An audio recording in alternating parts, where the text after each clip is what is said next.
being here, and Dr. Sanjay Agarwal and their entire team of IDEC for having me here. This talk does have a duality and conflict of interest with Biocon. So what Anita wanted me to talk on was that can we use glargine? Can it be affordable? Can it be accessible? We are on the eve of celebrating Atmanirbhar 75 years of independence. And can we have independence and have affordable, accessible generic insulins, which are of quality in which we can use a term interchangeable. So that's the overarching theme of my talk. We know worldwide there's an explosion of diabetes. And worldwide, and including Southeast Asia, 1 in 10 or 1 in 11 adults, almost 90 million people are living with diabetes. In fact, nowadays we like to call everybody PWD, PWO, means people living with diabetes, people living with obesity. We don't like to use the word diabetic or obesity. And number of adults with diabetes is expected to go up to almost 113 million by 2030 as per the 2021 Atlas of IDF. And it will further go up to 151 million. The biggest challenge we have in our geographies of Southeast Asia, and I was in Solapur yesterday, is that every second adult with diabetes doesn't know that he has diabetes. It's undiagnosed. And the second distressing feature now is more than 7 million deaths are occurring because of diabetes. This has exponentially gone up from 4 million deaths. And more than $10 billion are spent on diabetes in 2021. So clearly we have an inertia. We are not hitting hard and hitting early. We clearly are seeing that in the real world treatment of diabetes, we are not able to get the A1C below 7%. We use a single agent and the median time of intensification is 2.9 years. If you use two agents, the further delay in intensification occurs by around 7 years. And from there, migrating them from two drugs to insulin is another 7 or 6 years.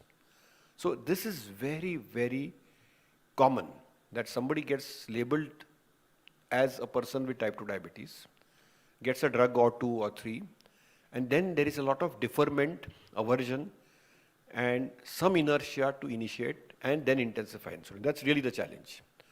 Remember, after 100 years of insulin discovery, very clearly we recognize that insulin is what our portal vein has. It's the most natural peptide on planet Earth to treat diabetes, more than 100 years old. It's strongly evidence-based, it's natural, it's safe. The only challenge with insulin is it has two rate-limiting steps, hypoglycemia and weight gain.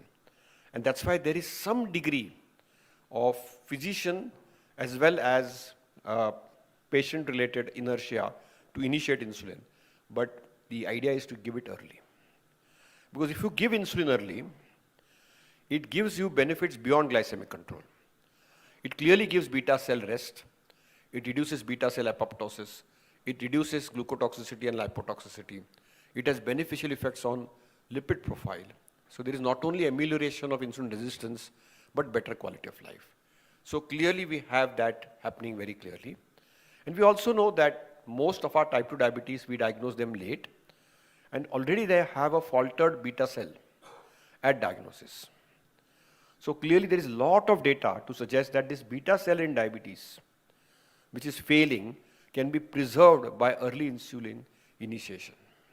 And if you give that short-term intensive insulin therapy in a newly diagnosed type 2 diabetic, there is extraordinary data starting initially from Japanese literature, then from Chinese literature to show that you can actually induce a temporary remission. And this induction of beta cell rest, we also understand its mechanisms better now, because it's all modulated through reduction of not only gluco and lipotoxicity, but the pro-inflammatory cytokines, the islets amyloids, the leptins, and even the beta cell mass can be modulated. We also have another intervention of beta cell rest, where the ATP sensitive potassium channels, where drugs like diazoxide, which are used in malignancy or hypoglycemia, can be used.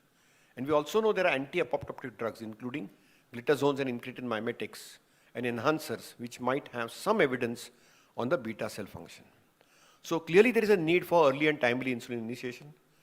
We know that diagnosis of type 2 diabetes, particularly in Indian geography, has a lot of insulin deficiency with it. There is no oral therapy, therefore it alters the decline in beta cell function. There's poor glycemic control, which is an important driver for complications of diabetes. Early insulin therapy is physiologically intelligent, will provide long-term health benefits for type 2 diabetic patients. So clearly that's something which we recognize. So clearly we have now documented data that if you use insulin early, it clearly preserves beta cell mass and function, and the exhaustion of beta cells is overcome. And that early initiation of insulin aids long-term efficacy and complications of type 2 diabetes.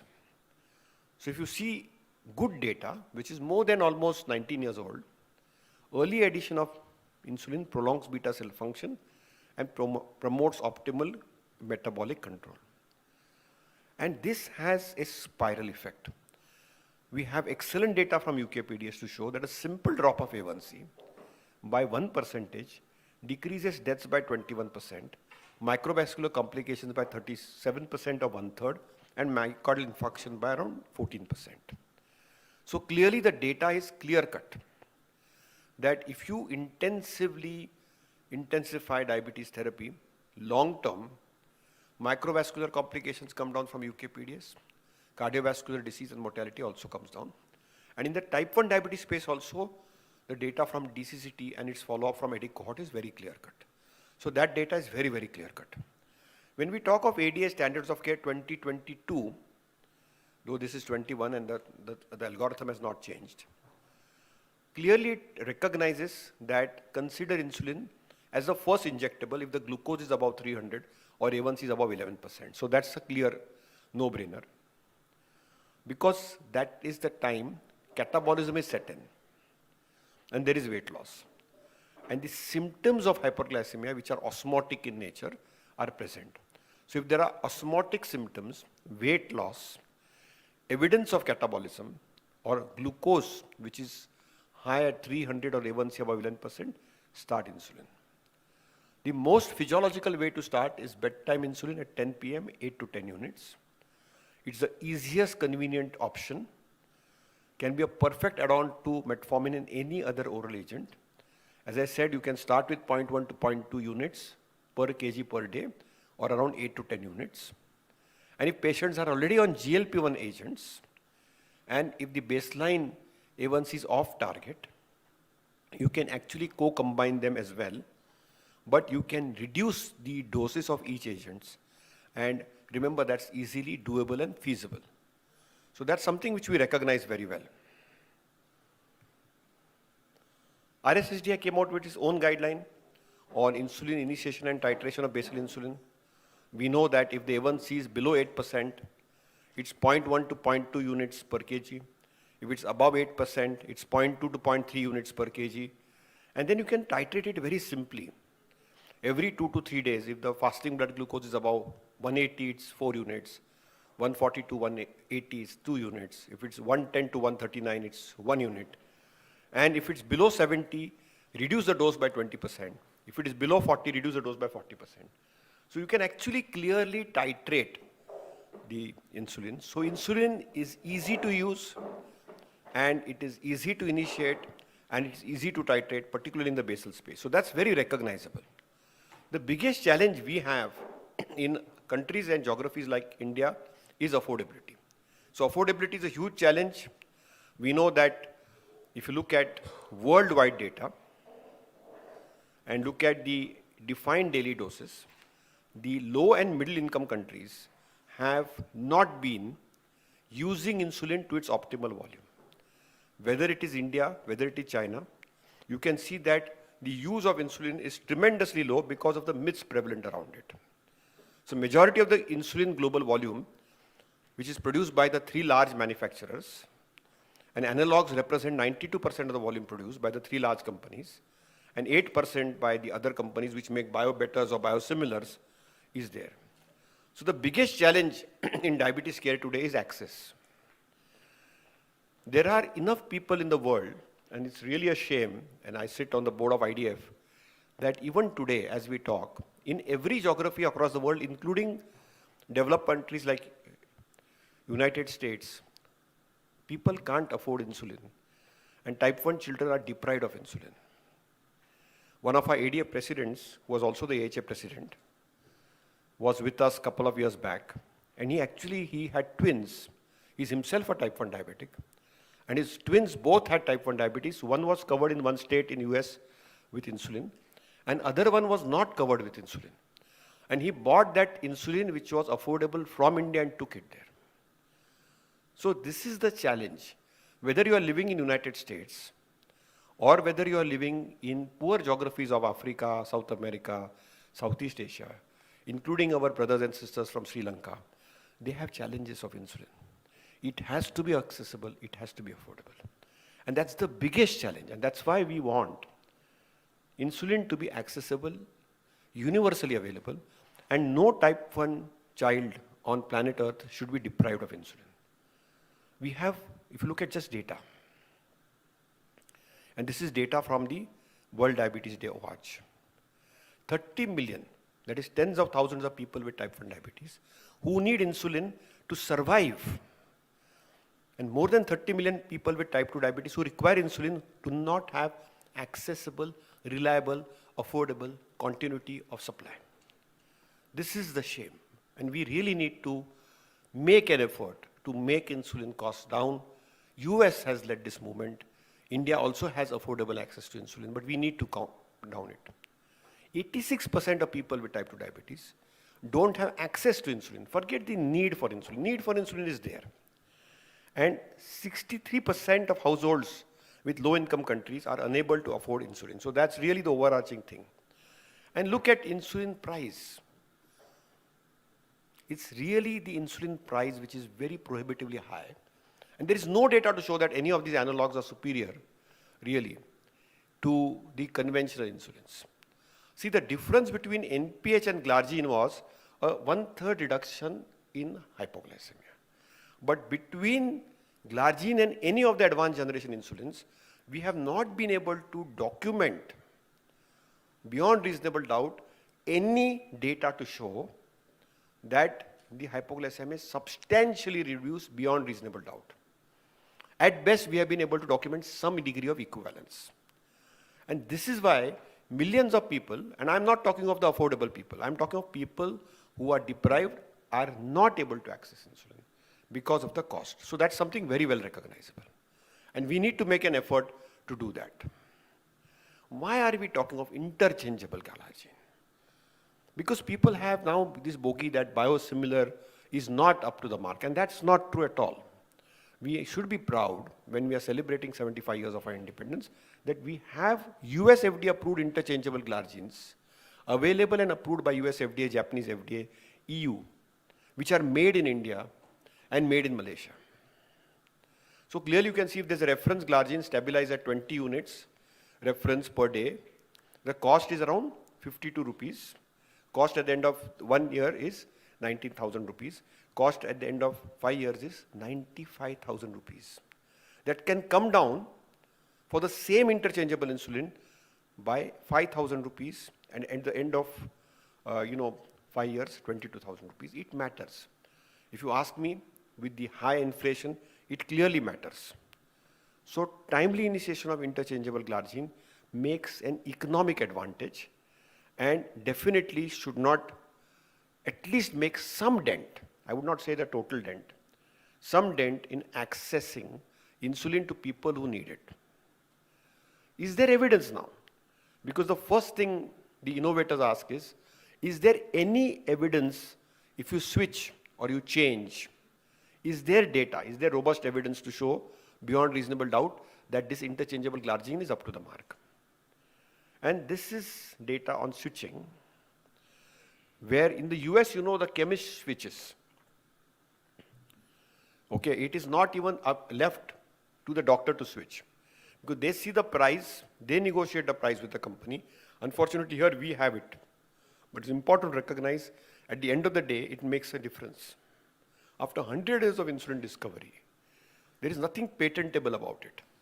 It has to be accessible and affordable for everybody. And therefore, US FDA clearly says changing one medicine to another, they should have the same clinical effect in the clinical setting. And therefore, they have protocols for interchangeability. And therefore, this term interchangeability is used and they do the switching studies. For example, biosimilar is an Indian major and they have approved and approvals in major economies of the world, whether it is a TGA, whether it's Japan, Malaysia, Korea, or whether it's interchangeability by US FDA in 2020 in peak of COVID times. Because you see, now in the US also there is the Affordable Access Act. And clearly, the President Biden's team is recognizing the need in US on having insulin for everybody. So clearly we have that data, but it should not be just interchangeability. It has to be documented by clinical trials, and Biocon has done those glargine trials, 7 clinical trials with more than 1,900 plus patients in 20 countries across geographies. One of those trials is the InStride trial in type 1 diabetes, where you can see head-to-head safety and efficacy of the glargine with reference insulin in InStride 1 study, which was presented at San Diego way back in 2017. Clear, simple data, okay, showing very clearly that in the type 1 subject, this was used for the US FDA submission. It is almost same. There is nothing difference, whether it's fasting, A1C. And clearly they concluded that there was no real difference. From a basal bolus standpoint, rates of hypoglycemia, adverse event, they were identical. They were bio-identical to say the least. I would not make the claim for bio-better.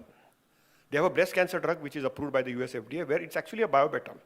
It's doing better than the innovator. Because again, cancer and diabetes are 2 therapies where cost to access is a huge challenge, and that's really the challenge. But in type 2 diabetes space also they have data which shows non-inferiority of the interchangeable Biocon's glargine with the innovator or the reference glargine. And that data is also very clear-cut. Similar data, A1C is very, very similar.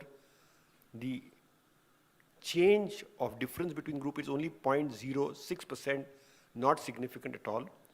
And you can see the glargine dose also is almost same. So there's absolutely no difference. So whether it's A1C change, whether it's fasting change, whether it's rates of hypoglycemia, it's almost the same. But then the innovator will always cast doubt, is it immunogenic? Can it be challenging? Can you do the switches that easily in type 1 diabetes space? And that data is also available. The InStride 3 study looked at that. They did proper randomization, robust diet design, switching periods, and they clearly saw that with the reference insulin, they did those anytime hypoglycemias, and they have that immunogenicity and safety data. And clearly we recognize that the cost difference is clear-cut. So clearly the interchangeable glargine and its health economic impact is clear-cut. So the biggest challenge today we have for insulinization after 101st year, we are at 101 year, is we should move from the mindset that it is reserved for people who can afford to people who can be affordable with optimal therapy. We should do timely insulinization and not late insulinization. We need to make our world free from complications of diabetes and reduce morbidity and mortality. And we need to do healthcare cost savings. The economic burden is right from the individual to non-governmental organizations, to the government, to the insurers. But we need to reduce that burden for that individual living with diabetes who needs insulin. So as I said, we now have a FDA-approved first interchangeable biosimilar insulin in treatment of diabetes. This was the FDA announcement, and we need universal access. So the whole idea is to have universal access. And therefore, my whole talk centered around a simple theme that in healthcare system today, we need safe, we need effective, but we need to add 2 more A's, affordable and accessible insulin, which is available and which is approved through the standard regulatory paths followed by the regulators. Thank you for a patient hearing.